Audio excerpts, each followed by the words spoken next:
Before I get started with the story, let me give a shout out to Black Phoenix on Twitter for sending this story to me, and it is coming out of I'm sorry, Chicago. I was about to say Missouri, but it's coming out of Chicago.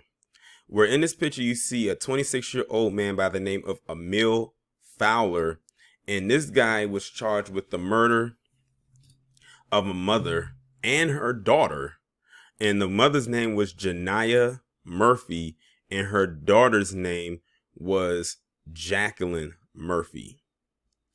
And this is just like, if you look at the thumbnail, this is like the perfect title for this for the thumbnail. It's going to be a different title of the video, but it's definitely one for the books. And this article was posted November 24th, 2021. It says the man charged with the murder of Janiyah Murphy, a young mother who was found dead in Wheeling earlier this month, has been extradited from Missouri and is due to appear for a bond hearing Wednesday afternoon. Ahmeel Fowler, age 26, of Pengree Grove, was charged in a warrant. He was identified as a person of interest early in the investigation and was taken into custody in Springfield, Missouri 2 weeks ago. Murphy, age 21, was found dead in her home on November 9th, and an autopsy later determined she had been strangled. Her 1-year-old daughter, Jaclyn Angel Dobbs, and forgive me for saying her last name was Murphy, it was Dobbs, was missing when Murphy was found dead days later, but Jaclyn's body was later found in a retention pond in Hammond, Indiana. Fowler is charged with first-degree murder in Murphy's death and aggravated kidnapping in Angel's abduction, but he has not yet been charged in Jaclyn's death. Wheeling police said officers received a missing persons report for Murphy around 10:20 p.m. on November 9th after she hadn't shown up to work or contacted her family since the day before. When officers conducted a well-being check at Murphy's home, they found the door unlocked and Murphy dead inside. Jaclyn was missing. Police believe Murphy took Jaclyn away in a maroon 2020 Dodge Grand Caravan, which was later located in western Missouri, but Jaclyn was not with the vehicle and was believed to be in danger. Police also said investigators identified a person of interest, now identified as Fowler, based on video evidence. Wheeling police said he had a previous relationship with Murphy, because that was what I was getting ready to ask. How did they know each other? They didn't mention this. I was going to ask that towards the end of the article. What was the relationship between these two? Did they know each other? Because this didn't really sound random at all. But is not Jaclyn's father.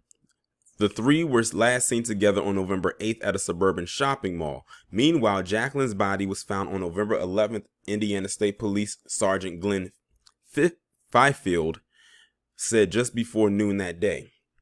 Fire crews were called to a retention pond and a cloverleaf exit ramp on the Borman Expressway to Kennedy Avenue in Hammond by construction workers who were working nearby.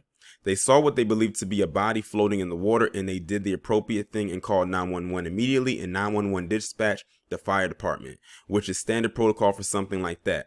And they went immediately into the water and recovered the body.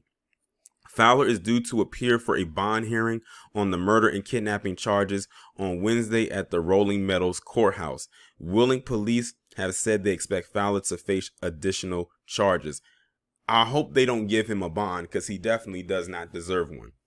But like I said, I'm glad that they answered the question of what was his relationship to this woman.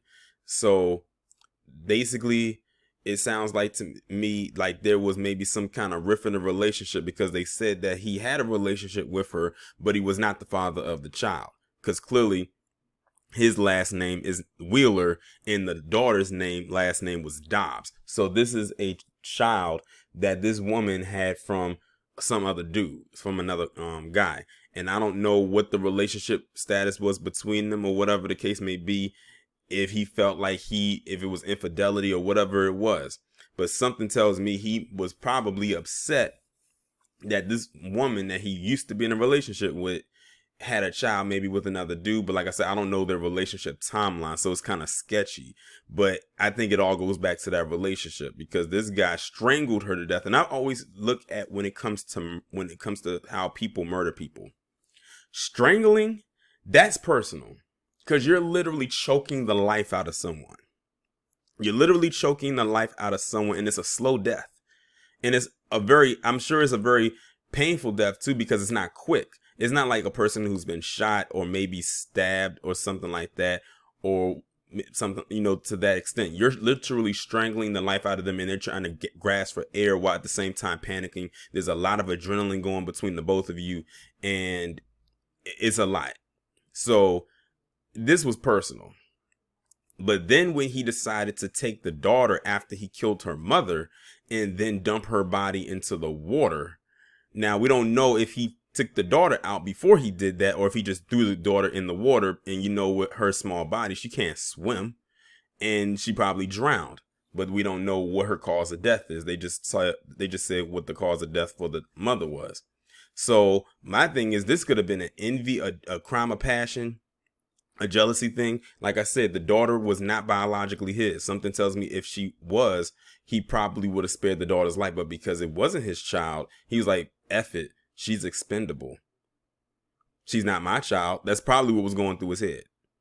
So that's my assumption of what was happening. I could be wrong, but a lot of times in these kind of cases, that's usually what it is. That's probably what it was. It was probably an envy thing. Maybe she wasn't with him anymore, and he saw the daughter as a reminder of her. So he said, she can't be here. I have to remove everything connected to her. And that was the one connection she had, was her daughter. So now they're both gone, thanks to him. I hope they throw the book at him, but we'll see what happens. Y'all let me know what y'all think down in the comments. And RIP to this mother and her daughter.